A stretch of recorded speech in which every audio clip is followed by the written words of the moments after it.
And Buemo there is very narrow, as we've highlighted. He then takes a risk, throws it back. Because he's narrow, he can close the goalkeeper down and make it difficult for him. Now, we just stop it now. Now, the first clips we were showing was Manchester United going direct. OK? This is still the same situation. It doesn't matter that it's the Liverpool goalkeeper going direct or it was the Manchester United goalkeeper going direct. There's a challenge to be won here, and you need bodies around the ball for the second ball. So we've seen Virgil van Dijk headed before. This time it's Harry Maguire. And what do Manchester United have again? Like we saw on the first goal and another opportunity for Mason Mount, they've got players around the ball and narrow, which gives them an opportunity to pick up the second ball, then go from there. So we've seen the small detail on the throw-in and the big detail that's been mentioned a lot from Ruben Amorim in the game about going direct, second balls, then they get the corner. And that's where the 2-1 comes from. So, Gary, where does the goal come from? Yeah, it's interesting. We've been looking a little bit at set pieces, and you have we spoke a bit about Nottingham Forest and whether you go man for man or because you put yourself at risk of penalties from VAR now, marking, or whether you go zonal. So Liverpool are a bit of both. But if you keep your eye on Szoboszlai at the back, he's in the back zone. He ends up where he is, Gary. Yep. So Szoboszlai is here. He should have a circle on him in a moment. He is the back zone man. I know he ends up being a little bit occupied by De Ligt. And then you look at the other two in Gakpo and Curtis Jones, who are also involved in this back area of the pitch. They're both markers, but they're both at the back. So they're responsible for the back of the goal. And then as it develops, you just see the tendencies of the players and what they're thinking and probably the state of the game.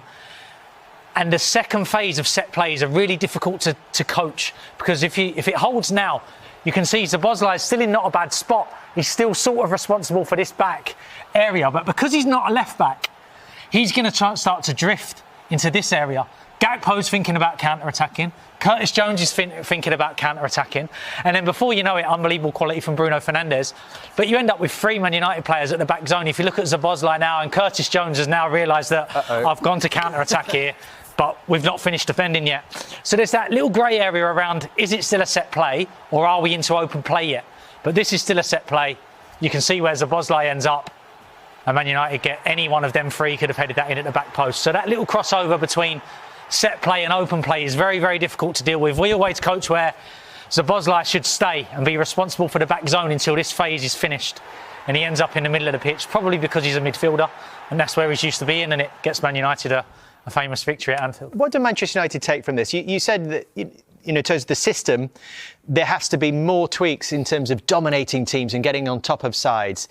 But do you think this will just breed confidence through the club that could take them in the right direction? I think as pundits, we can always find something to criticise managers and teams for. I think firstly, you have to give him massive credit because it's a huge result. You go to Anfield and Amorim needs results. Like, let's be honest, it's not all about style at the minute for Ruben Amorim. They need some results. So top result, but now can we get Manchester United back to where they were when we were growing up?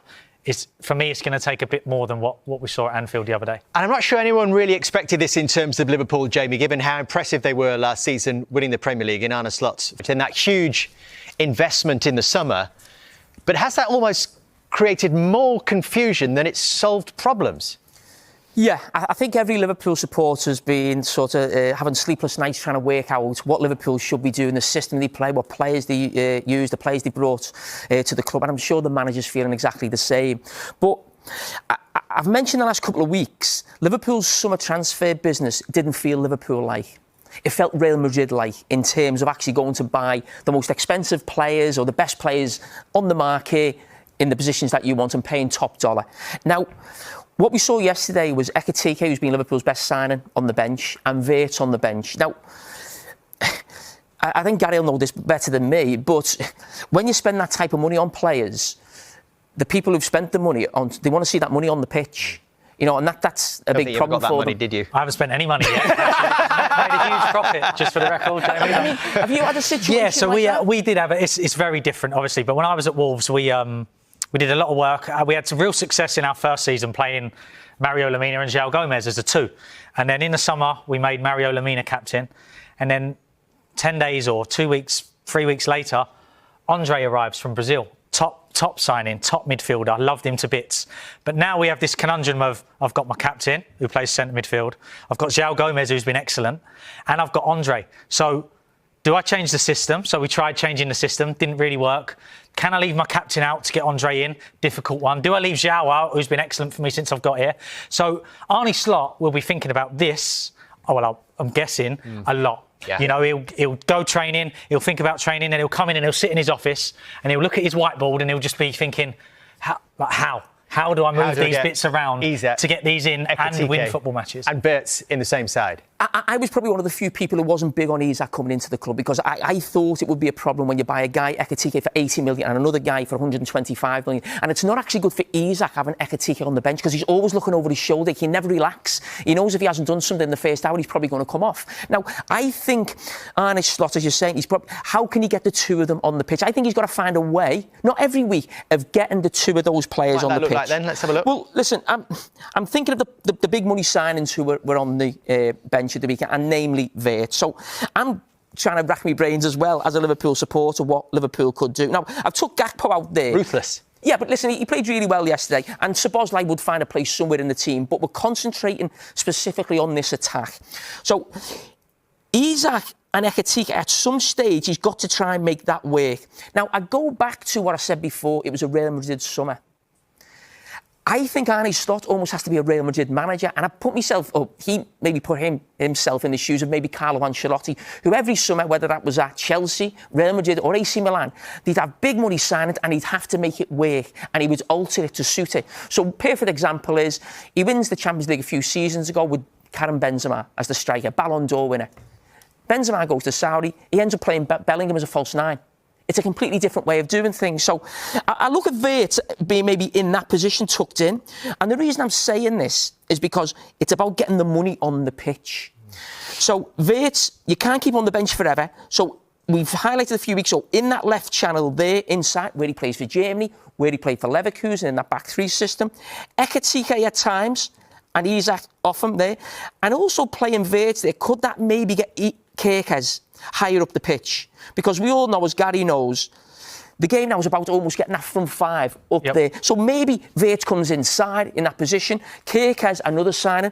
Maybe opens the space for him to come in. And you get Ekitike, maybe Salah or Frimpong on that right side. But I'm trying to think as a manager, and you'll know this better than me, when you've spent big money, you have to find a way of getting these players in the team. And Carlo Ancelotti was the absolute master at this. Yeah, and I think 5 and a 5. Yeah, and I think it could suit Verts, because obviously the Premier League is definitely going to be more physical than what he's been used to, and maybe some of the criticism aimed at him, or some of the reason that he's been ended up on the bench, is adapting to the physicality of the Premier League. So maybe if he operates wide and drifts into pockets rather than being someone that's in there around midfielders all the time, maybe he'll get a bit more freedom. You've seen Thomas Frank doing it a little bit with the boy they signed from Leipzig.